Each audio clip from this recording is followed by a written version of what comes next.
going to be a real jigsaw puzzle to do. And I have two scripts, and one of them is very structured and a very strong script, and the other is like an acid trip. Mel Gibson brought the film The Passion of the Christ to life for everybody who has seen it.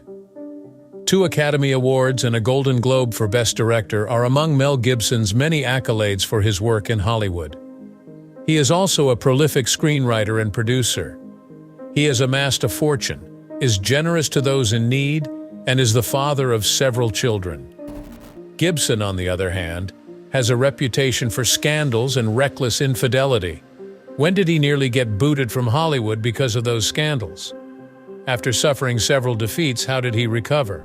Come with us as we investigate Mel Gibson's life and the events surrounding his demise. Mel Gibson is one of the biggest stars in American cinema. He does a great job portraying rugged action heroes. In the post-apocalyptic Mad Max films, he played Max Rokitansky, and in the comedic police buddy flick Lethal Weapon, he played Martin Riggs. At a prestigious Australian acting school, Gibson honed his craft. Playing Romeo and Juliet, he co-starred with Judy Davis at that theater. He launched his film production firm, Icon Entertainment, in the 80s. It was a new sort of film studio, according to Adam Egoyan, a filmmaker. Gibson played a pivotal part in the 1981 military film Gallipoli, directed by Peter Weir. Gibson was named Australia's Best Actor for his role. When 1985 rolled around, he was crowned 1985's Sexiest Man Alive by People magazine. Gibson directed, produced, and starred in the 1995 historical film Braveheart, which was his most successful work to date. In addition to Best Picture and Best Director, he took home an Oscar for Braveheart. The Passion of the Christ, a biblical film he directed about Jesus, was later a smash hit but sparked heated controversy. His direction of the 2006 action flick Apocalypto, which took place in ancient Mexico, was similarly well received by critics. But Gibson's star dropped for a spell after he got into some legal issues and said some provocative things that made people angry. He had a rocky acting and directing career. Nevertheless, his outstanding performances in Jodie Foster's The Beaver, 2011, and Edge of Darkness, 2010, began to win them back. Gibson had a successful return to directing in 2016 with Hacksaw Ridge, following a 10-year absence. It was nominated for 4 Oscars in all, including Best Picture and Best Director for Gibson. It won 2 of those. Of New York, Mel Gibson came into this world in Peekskill. He was the 6th of 11 children born to an Irish family. The novelist Hutton Gibson was his father, and the Irish-born Anne Patricia Riley was his mother. Eva, Mel's grandma on his father's side, was an opera diva hailing from Australia whose parents were Irish. In addition, his grandpa, John Hutton Gibson, amassed considerable wealth as a tobacco merchant in the American South. Another actor is Donald, Mel's younger brother. His mother was born and raised in Longford, Ireland, and the first name Mel is derived from St. Mel's Cathedral. A saint from Ireland also shares his second name, Colm Kill. Mel is a dual citizen of the United States and Ireland due to his mother's Irish ancestry. Australia also recognizes him as a permanent resident. Mel and his family relocated to West Pymble, Sydney, Australia when he was 12 years old. His father's victory in a case against the railroad firm he had worked for following an on-the-job injury resulted in a settlement of $145,000, more than $1.2 million in today's dollars. His father had ambitions of relocating the family to Australia in search of more prosperous times. Additionally, he was opposed to sending his eldest son to Vietnam as a draftee. Mel attended St. Leo's College, a Catholic high school, when she was a youngster. There, he was instructed by members of the Christian Brothers sect. Mel prepares for his acting career by attending school in Australia. But what was his performance like on screen? Let's investigate. Mel Gibson shot to fame after starring as the macho Mad Max in the franchise's first 3 action-packed science fiction films. Although the films themselves are remarkable, the backstory of his casting is nearly as remarkable. Gibson, at the tender age of 21, made her cinematic debut in the 1979 Mad Max feature. George Miller shocked everyone by making a violent vengeance film that became a massive worldwide blockbuster. A terrifying antagonist dubbed Toe Cutter appeared in the film. However, his genuine viciousness remained hidden from the American public due to an absurd alteration to his voice. Regardless, Mel Gibson's meteoric rise to Hollywood stardom began with his portrayal of Mad Max. His seriousness and resoluteness won everyone over. The part in Mad Max was a stepping stone to Gibson's subsequent acting and directing successes. Subsequently, he directed critically acclaimed features such as Apocalypto and The Passion of the Christ. But there's a chance that the urban mythology surrounding his acquisition of the Mad Max role isn't entirely accurate. This is the classic story. Mel and her buddy went to Mad Max's audition when she was young.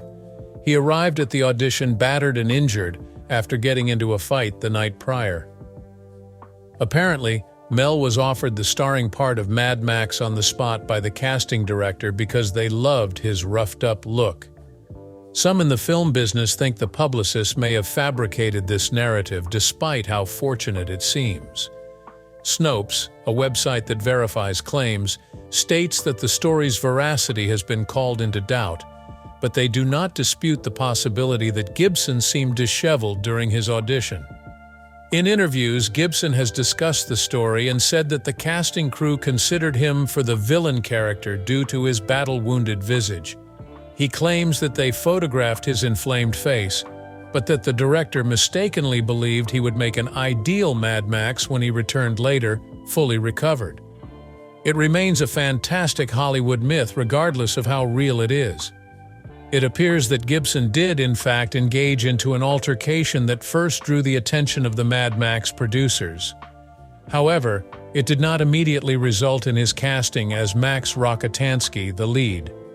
Snopes disproved the urban legend that Gibson underwent reconstructive surgery after being severely disfigured in the brawl. This, in turn, allegedly inspired his subsequent directorial effort, The Man Without a Face. The story of the brawl thus became even more bizarre. However, that fantastic story was, of course, all made up. Gibson attended Sydney's esteemed National Institute of Dramatic Art to hone his acting chops. He co-starred with Judy Davis in a Romeo and Juliet performance while he was a student there.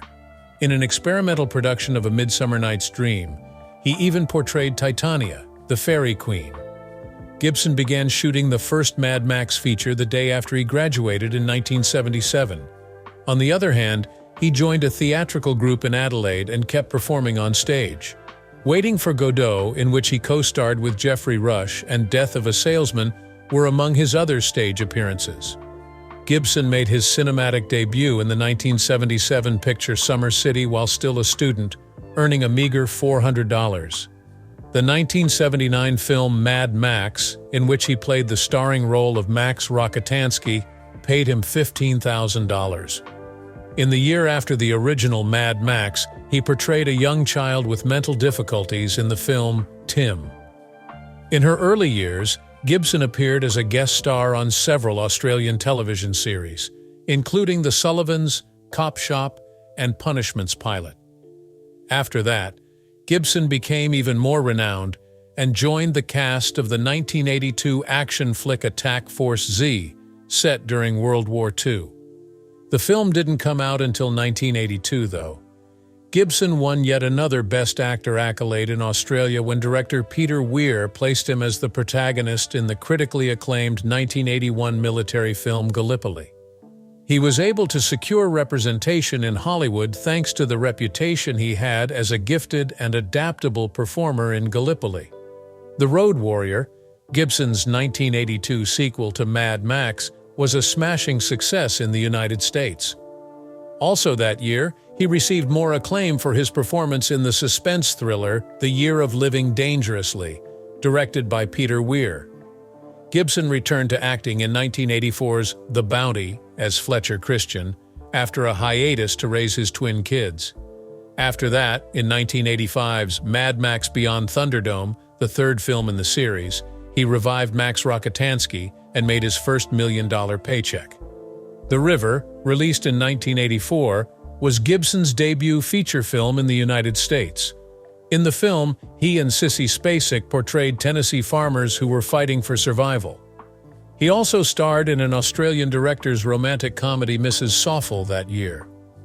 Diane Keaton portrayed the role of the warden's wife who visits the prison to give them Bible verses, while Matthew Modine and Gibson played brothers who had been convicted of crimes. After completing a string of 4 films, Gibson spent nearly 2 years away at his Australian cattle property. He returned to the big screen in 1987 for the sequel to Lethal Weapon, playing the character of Martin Riggs. Gibson became a genuine Hollywood leading guy thanks to this action flick. After that, in 1988, he was in Tequila Sunrise, and in 1989 he was in Lethal Weapon 2, Bird on a Wire, Air America, and a cinematic adaptation of Shakespeare's Hamlet were all released in 1990, keeping Gibson quite busy. In the 90s, Gibson worked on both commercially successful films and more introspective works. His Oscar-winning epic Braveheart, together with Forever Young, Lethal Weapon 3, and Maverick made up the first half. Ransom, Conspiracy Theory, Lethal Weapon 4, and Payback followed. In Disney's Pocahontas, he voiced the role of John Smith. The Patriot, which Gibson starred in 2000, earned him a then-record $25 million. Along with his animated feature Chicken Run and his comedic role in What Women Want, it grossed over $100 million. In 2002, Gibson had his second major hit with the science fiction picture Signs, which grossed more than any of his previous films. Gibson stated after Signs that he no longer aspired to be a renowned movie performer in the absence of a really remarkable screenplay. Edge of Darkness, 2010, was his last film role. In the same year, he was in Texas filming sequences for the film Get the Gringo, which followed a prisoner in a harsh Mexican jail. Gibson was sacked by his talent agency in 2010 following a public outburst at his ex-girlfriend. Cast and crew members voiced their disapproval, and he was subsequently cut from a supporting part in Part 2 of The Hangover. While in Australia filming Mad Max in 1977, Gibson met Robin, who would later become his first wife. He was a little-known actor, and she was a dental nurse. After getting hitched in 1980, they welcomed a daughter and 6 sons into their family. By 2011, they had 3 grandkids of their own. Gibson and Robin divorced in 2006 after being married for 26 years. It was immediately following his arrest for drunk driving, according to Gibson. The irreconcilable differences were the basis for Robin's 2009 divorce petition.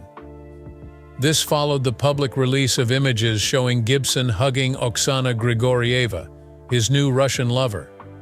Reportedly the largest divorce payment in Hollywood history. Gibson was ordered to pay Robin more than $400 million after their 2011 divorce was completed. Under California's community property rules, Robin received half of Gibson's earnings during their marriage due to the lack of a prenuptial agreement. Gibson had a multi-role in the 1995 film Braveheart, serving as both producer and performer. Scottish hero Sir William Wallace, who rebelled against King Edward I of England in 1305 and was hanged for his crimes, was the hero's narrative told in it. Gibson was bestowed the esteemed Oscars for Best Picture and Best Director for this monumental picture. He became one of just 6 actors to win an Oscar for directing when he took home the trophy for Best Director. The independence movement in Scotland was greatly impacted by Braveheart. In particular, critics lauded the breathtaking Battle of Stirling Bridge scene, which they ranked among the best in cinematic history. The film was met with criticism from LGBTQ+ organizations due to its depiction of the Prince of Wales as gay and feminine, as well as a sequence in which King Edward I brutally murders his son's male lover. In spite of all the backlash, Braveheart grossed over $213 million worldwide. Gibson was not only awarded 2 Academy Awards but also the Golden Globe for Best Director. After the release of this picture, his net worth soared to an incredible $850 million. The Passion of the Christ, another highly publicized and divisive picture he oversaw, was a financial success. Although Gibson did earn millions for his film appearances, that wasn't always the case. Summer City, his first ultra-low-budget picture, was made with a meager $20 salary. After 20 years, he broke box office records with a startling $25 million compensation for his role in the Revolutionary War picture The Patriot, which was released in 2000. Arnold Schwarzenegger's previous record was $22 million. Therefore, this broke it. Gibson portrayed Benjamin Martin in The Patriot, a farmer who, after witnessing the brutality inflicted upon his family by British forces, decides to join the American colony's struggle. Known for his work on Independence Day, Roland Emmerich also directed a Revolutionary War film in which the late Heath Ledger had a supporting role. Because he was too old to play the starring part of Maximus in Ridley Scott's Gladiator, Gibson passed on a much larger payday. Russell Crowe, who played the Roman gladiator and won the Academy Award for Best Actor, was cast in the role. The Passion of the Christ, directed by Mel Gibson and released in 2004, was, unsurprisingly, a very controversial film. Jim Caviezel portrayed Jesus Christ in this historical drama that centered on his final days on Earth. Opinions on the film were mixed. Some saw it as a significant theological epic, while others found it frightening and disrespectful. The Passion is the highest-grossing R-rated film in U.S. box office history, regardless of the controversy surrounding it, or perhaps because of it. Anyone, regardless of their religious beliefs, may have found something uplifting and enlightening to learn about Jesus in The Passion. Unfortunately, it was used as an excuse by anti-Semitic groups to promote myths about Jesus' life and teachings. Rather than providing a realistic account of Jesus' life, many thought Gibson used the graphic violence and shock value to promote his personal views. The little historical background that was provided by the segments that did not include frightening pictures was insufficient. A lot of people thought the little background knowledge was wrong since it didn't match the Bible. The film makes the bold assertion that, according to the Bible, it faithfully portrays the last 12 hours of Jesus' life. The primary falsehood, however, is that Jesus is shown throughout the film as a symbol of anguish, despair, and misery, rather than the uplifting, loving figure that he is supposed to be. Truth, redemption, and a guiding light are to be exuded by Jesus. Additionally, there are several factual and scriptural errors. Jesus stomps on a gigantic serpent in the Garden of Gethsemane opening scene, a seemingly clumsy allusion to the Genesis account, but not anything that truly transpired, as an androgynous Satan figure. The Bible makes no reference to the second fictional episode in which a demonic infant mocks Jesus while he is being tortured. He also greatly exaggerated the crucifixion scene, making it appear as though Jesus was nailed to the cross as well as carried it, even though historians now believe he was only bound. Similarly, the depiction of severe torture has any scriptural foundation. Based on the facts, it is highly unlikely that Jesus wore a modest loincloth throughout the torture, or that he had lighter complexion, longer hair, and a beard. Also, there's a moment when Jesus seemingly makes up the dining room table out of thin air, which is exceedingly implausible according to experts, and there are other factual errors that make you scratch your head. The film claims to be historically accurate, but it uses a lot of creative license to show how the guy who Christians believe to be the perfect example of compassion, hope, and love lived his life and died. Mel Gibson's history of disparaging comments about Jews explains why this aspect of the Passion of the Christ is so divisive. The most ironic thing is that the film completely glosses over the fact that Jesus was Jewish. On the contrary, it emphasizes the idea that the Jewish people were antagonists intent on causing Jesus pain. The antagonists are clearly depicted as a hysterical, violent Jewish crowd intent on harming Jesus. Protests sprang out among Jewish and Christian communities in response to this harmfully biased portrayal. The uproar over the anti-Semitic content made it difficult for Gibson to obtain distribution. The question of whether Pope John Paul II gave his blessing to the film during a private viewing has sparked debate. Supposedly, the Pope reportedly remarked, "It is as it was," suggesting that he believed the account to be true. Reportedly, he found the film entertaining. The Pope does not make public judgments on art, according to the Vatican's effort at clarification. But the question of whether or not he vouched for the film's truth remains unanswered. This sparked popular uproar. A significant point of contention was the too graphic depiction of Jesus' flogging and brutalization, which some saw as exploitative. A lot of people thought that was grossly excessive. Tragic incidents occurred during the crucifixion scene, with audience members passing out and a lady allegedly suffering a fatal heart attack. Film critic Roger Ebert deemed it the most graphic film he had ever witnessed. If stirring up controversy was Gibson's intention, he certainly achieved it. Many people think The Passion is a very divisive movie. The Passion of the Christ, the resurrection, set to release in 2024, will continue the story of Jesus' journey into hell following his crucifixion, and is expected to push the boundaries of what has been done before.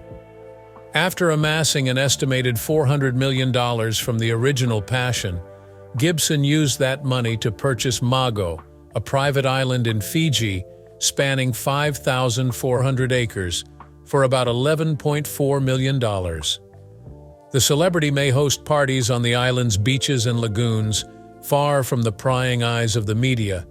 Mel Gibson received extremely extended applause and cheers from the audience at the 2016 Venice Film Festival. During this time, he introduced his next one-two film, Hacksaw Ridge, which was a smashing success in Italy and garnered 6 Oscar nominations, including one for Best Director. Gibson has not directed a film in over a decade before this. Hollywood no longer wanted to collaborate with Gibson, which is why he took such a long hiatus. This stemmed from his notorious 2006 DUI arrest in Malibu, during which he allegedly made derogatory comments toward Jews. Then, in 2010, audio recordings surfaced showing Gibson yelling racial slurs, including the N-word, at Oksana Grigorieva, his girlfriend and the mother of one of his 9 children. Subsequently, she also claimed that he was physically violent. Gibson had a history of difficulty for homophobic comments even before this. Gibson lost star power and was unemployed as a result of his many controversies. However, he managed to pull off a remarkable recovery in the end. According to Winona Ryder, a slur said by Gibson in the 1990s involved the derogatory term "oven dodger," a terrible allusion to the Holocaust. Gibson strongly rejected it and accused Ryder of being dishonest. Although Ryder hadn't brought up Gibson's history of terrible conduct before, her current remarks brought it to everyone's attention.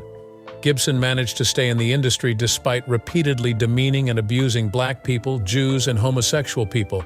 This is especially remarkable in this cancel culture era, where a single gaffe may derail a career. Even though there are social justice groups in Hollywood right now that are trying to make people pay for their wrongdoing, some famous actors and actresses have had to issue public apology for racist activities, such as appearing in blackface comedic sketches. Even more shockingly, racist tweets caused the dismissal of certain reality stars. Despite his history of controversy with allegations of racism, homophobia, domestic abuse, and anti-Semitism, Gibson manages to keep working. Mel Gibson has been the target of several accusations of bigotry, including anti-Semitism, homophobia, and domestic violence throughout the years. The recent outcry from Winona Ryder about Gibson's alleged Holocaust slurs in the 1990s prompted a fresh look at Gibson's controversial past through the prism of modern social consciousness. The connection between Gibson and Oksana Grigorieva was extremely difficult. Grigorieva said in 2010 that Gibson's amorous advances caught her off guard. However, she consented upon discovering that he had been apart from his spouse for more than 15 months. She said, "He wrote me lots of beautiful, artsy poetry. It was modern and edgy. Mel is fantastic with words." Gibson and Grigorieva were seen on the red carpet in April 2009. Timothy Dalton, an actor, was her son's biological father. Lucia, Gibson's daughter, was born to Grigorieva in October 2009. Their breakup occurred in April of 2010. Grigorieva obtained a restraining order against Gibson in June 2010 to protect herself and their kid from him. However, the order was later amended to address his visiting rights. A restraining order was also obtained against her by Gibson. In July 2010, Grigorieva filed a domestic assault accusation against Gibson, which prompted the police to launch an inquiry. Then, apparently, Gibson's raving at her was captured on audio and posted online. His talent agency cut ties with him that very day. Although experts questioned the legitimacy of certain tapes, Gibson's ex-wife maintained that he never assaulted her. Gibson finally addressed the incident in April 2011, thanking friends Jodie Foster and Whoopi Goldberg for publicly supporting him, after pleading no contest to a minor violence case in March 2011. Because he was going through something similar, Mel Gibson was thinking of reviving his career with a film about Christ's resurrection. The controversies that dogged him throughout the 2000s appeared to wreck his career. However, Gibson is not one to go gently. He is a warrior. The difficult war picture Hacksaw Ridge, which he directed and produced in 2011, was about the Battle of Okinawa. A heroic medic who was a conscientious objector was portrayed by Andrew Garfield. Gibson hadn't directed a film since 2006's Apocalypto, thus, this was his debut. And after the controversial 2004 film, The Passion of the Christ, which he directed, he intends to do a sequel. Gibson remained an actor as well. We were reminded of his first rise to fame in 2016 by a film. His charm as an actor has never wavered. You might argue he played a worried dad in Bloodfather, but his performance was huge and theatrical as always. He portrayed tattoo artist and former prisoner John Link, who lived in a desert trailer park. A recovering alcoholic, he is tormented by demons, most notably the mysterious abduction of his teenage daughter 4 years ago. At first, her unexpected reappearance appears wonderful. However, John soon learns that she is actually a meth addict evading Mexican criminals. They arrive up in search of her and immediately learn the man's true character. Mel resembled King Lear on steroids, ripped, angry, and sporting a wild beard and white hair. On the other hand, his portrayal of a wicked criminal going through biblically inspired anguish like Job was superb. Mel Gibson gets a little too dramatic at times, but that's okay because the film isn't trying too hard. Most importantly, Gibson's acting chops are still top-notch, even at the age of 60. Even after that, the actor is thinking about acting in another high-octane film titled Every Other Weekend. I think this is fantastic news, as Gibson has always been an excellent actor. He's the type of performer that captivates audiences regardless of the quality of the film because he's surprising and captivating. The elder Gibson bears the marks of his journeys. The lines of hard life have hollowed down his once beautiful face. However, I find that to be an absolute plus for his tough screen presence. You can't help but think of vintage bad boys like Spencer Tracy and Humphrey Bogart when you see him now. It would be amazing to watch Gibson get older and take on more substantial dramatic parts. He was a lot more than that in the Lethal Weapon films, which reduced him to an action star. The fact that he began his career performing Shakespeare and other plays in Australia is often forgotten. Over the years, Mel Gibson has amassed an enormous fortune of $430 million. He has been a household name in the entertainment industry for decades. To what extent, though, did he achieve his money and fame?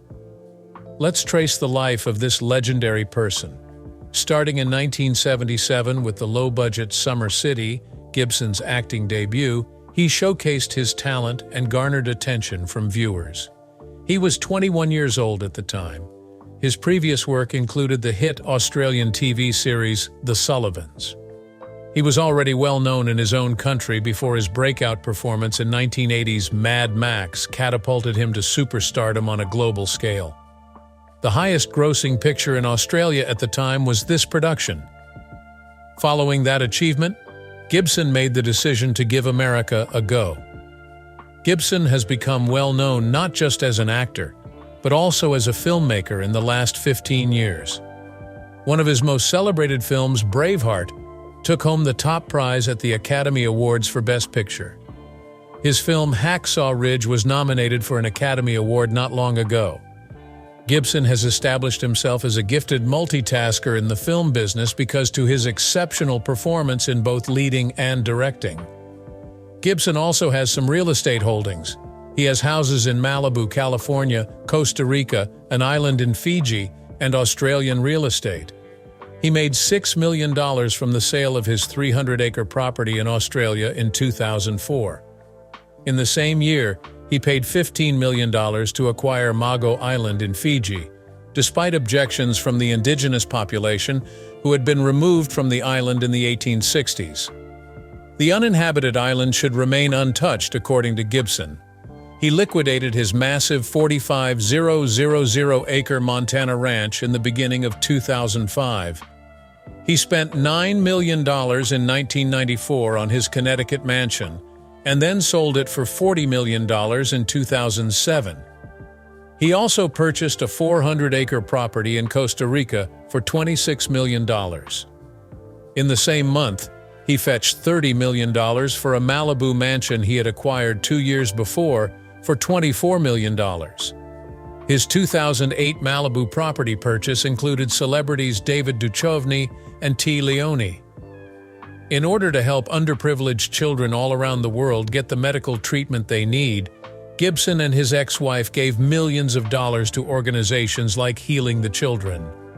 In addition to donating millions to fight drug misuse, they backed efforts to restore Renaissance art. To preserve the only remaining tropical rainforest in Central America and support Maya archaeological digs, Gibson gave $500,000. Meeting with the president of Costa Rica on his 2007 visit, he arranged funds for the indigenous inhabitants of the region. Along with his donation to a Singaporean children's charity that month, he also promised money to a tire recycling plant in New Mexico. Gibson is a supporter of the anti-drug and alcohol youth education group Angels at Risk. While discussing his charitable work in 2011, Gibson stated, "It gives perspective. I tend to focus on myself too much, which isn't healthy. Taking time to think about others is good and uplifting. Much obliged for your time." The link to another entertaining video is currently shown on your screen. Click on it to view it.